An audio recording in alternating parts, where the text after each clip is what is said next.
तुम्हारी माँ चाहती है मैं तुम्हारे साथ सख्ती करूं। आप क्या चाहते?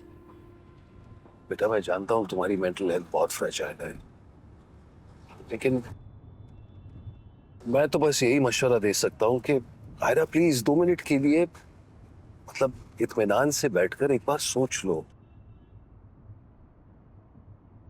ऑनेस्टली काम्यार के साथ तुम्हारा फ्यूचर नहीं है आयरा। बहुत जल्द इंशाल्लाह तुम डॉक्टर बन जाओगी, तुम्हारा खुद का करियर है आयरा, इसलिए please stop thinking about Kamyar. I am sorry, I know आप चाहते हैं कि मैं उसके बारे में सोचना छोड़ दूं, but I can't help it. मुझे पता है कि मेरी जगह कोई भी होता वो यही करता जो मैंने किया है, लेकिन लेकिन फिर भी मैं गिल्टी तो फील कर सकती हूँ ना। मुझे ऐसा लगता है जैसे उसके साथ जो भी हो रहा है उसकी जिम्मेदार मैं हूँ। मुझे पता है आप नहीं उसको पसंद करते, आप जैसा आप कह रहे हैं कि आपको लगता है कोई फ्यूचर नहीं है, लेकिन गलत तो उसके साथ भी हुआ है। Come on Ayra, come on. हमेशा सुना है love is blind, but my darling love is not stupid. और इसका मतलब हुआ कि तुम्हारी अपनी फैमिली की तो कोई अहमियत ही नहीं है। तुम जानती हो आयरा मैं रिवायती बाप नहीं हूं। फलक को रुखसत करते हुए भी मैंने उससे यही कहा था कि मेरा घर अब भी उसी का घर है।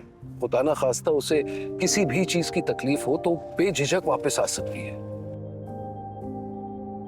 लेकिन अगर तुम अपने ख्यालात नहीं बदलोगी ना तो मुझे अपने ख्यालात बदलने पर मजबूर कर देती हो। बाकी तुम वही करना जो तुम्हें सही लगे।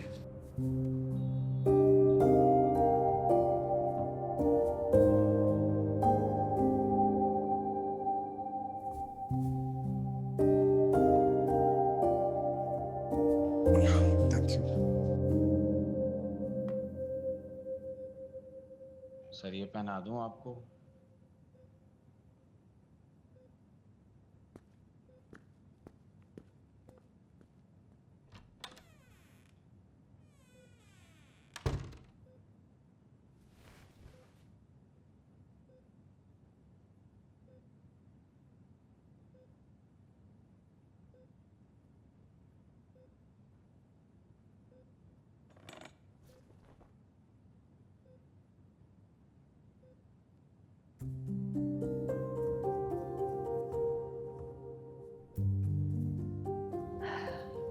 खुद को इतना सख्त दिल मत कर। सख्त दिल लोग हमेशा घाटे में रहते। कोई फर्क नहीं पड़ता दादू कांटे से।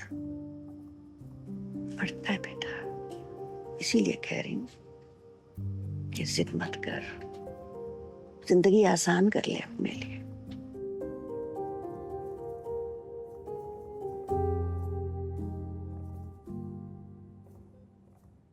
कोई इंटरेस्ट नहीं आया मुझे। पहले बुराइयां कम है तेरे में, जो खुद से झूठ भी बोलने लगा। ये झूठ नहीं है, मुझे सच में कोई इंटरेस्ट नहीं है उसमें। मुझे पता है, जिंदगी का सबसे मुश्किल रास्ता किसी के दिल तक पहुंचने का रास्ता होता है। कुछ लोग तो सारी जिंदगी कोशिश करते हैं और अपनी मंजिल तक पहुंच नहीं पाते, और कुछ लोग एक पल में पहुंच जाते हैं।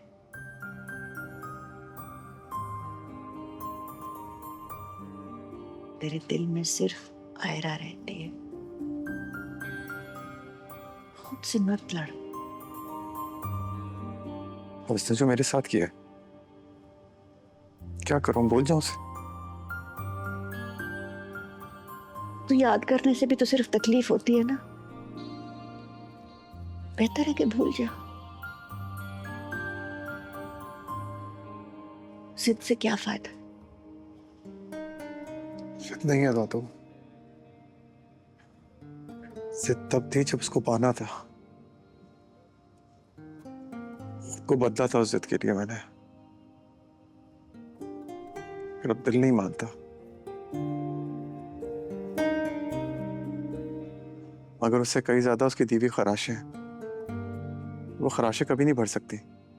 भर सकते हैं बेटा, बस वक्त लगता है, मेरी ख्वाहिशें भी भर जाएंगी। नहीं था तो अब नहीं।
मतलब ये कि आपका दिल इमरजेंसी में दाखिल हो चुका है।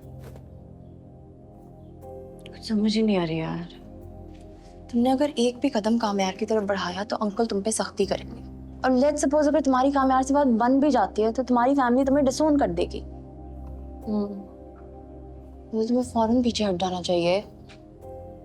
हटना चाहती हूँ पीछे, लेकिन चाह के भी कर नहीं पा रही हो। यही तो समझ नहीं आ रही मुझे। साफ साफ दिख रहा है कि ये सब गलत है। मुझे नहीं पता कि कामयार क्या सोच रहे हैं, मुझे तो ये भी नहीं पता कि मैं क्या चाहती हूँ। नहीं समझ आ रहा मुझे। अगर तुम्हारी सिचुएशन है तो काफी सीरियस इस टाइम पे, और तुम जो भी डिसीजन इस टाइम पे लोगी ना वो तुम्हारी आगे आने वाली जिंदगी शेप करेगा। और प्लीज किसी से मशवरा लेने या डिस्कस करने मत चली जाना। ये सब कुछ तुम्हारे साथ हुआ, इसको तुम ही अंडरस्टैंड कर सकती हो। इसलिए प्लीज अब अपने लिए डिसाइड करो कि तुम्हें अपनी आगे आने वाली जिंदगी कामयार के साथ गुजारनी है या कामयार के साथ गुजारी हुई जिंदगी को भूल के आगे जिंदगी गुजारनी है। तो मुझे मौत आ जाए लेकिन कोई किसी के दिल में ना आए।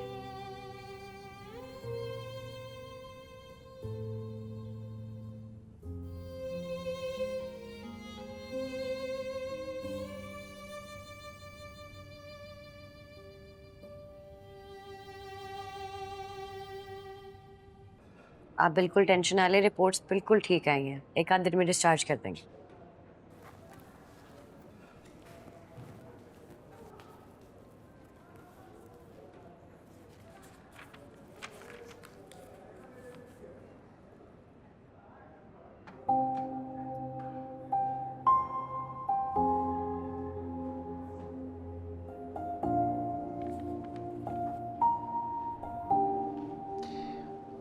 डॉक्टर कितना वक्त है मेरे पास?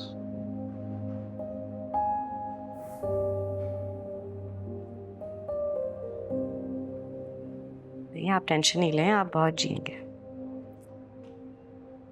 100 तो मैं नहीं जीऊंगा, ऐसा ही नो। इसलिए अगर आप ही बता देती तो मैं अपने कुछ बाकी के काम प्लान कर लेता।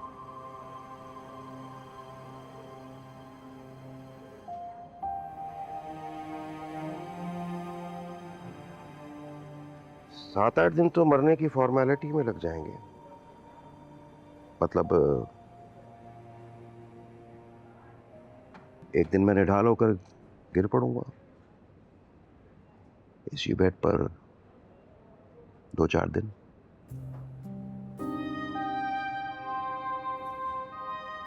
फिर आईसीयू एक दिन और फिर वेंटिलेटर। हो गया ना पूरा वीक।